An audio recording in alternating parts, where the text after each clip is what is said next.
屏东的梨木当要大出咯，加上今年受到疫情影响，而且产量较少，今年的销量也是变较真好。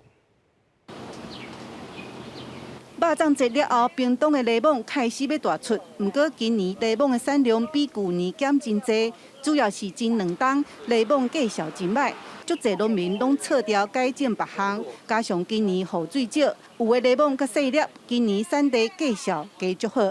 过去啦吼，若是4月了，吼，咱的梨木就拢开始俗落来。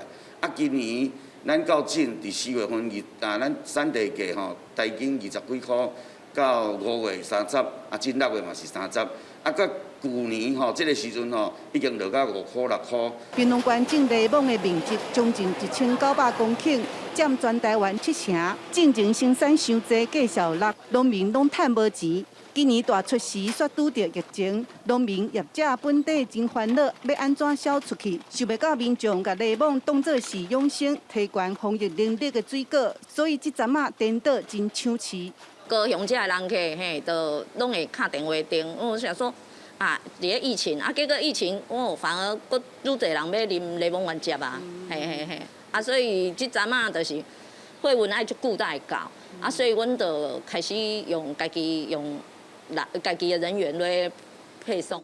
因为全台货运大塞车，业者家己送货。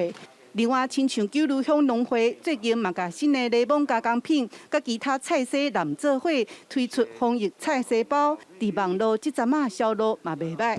记者陈嘉文、赖维做屏东报道。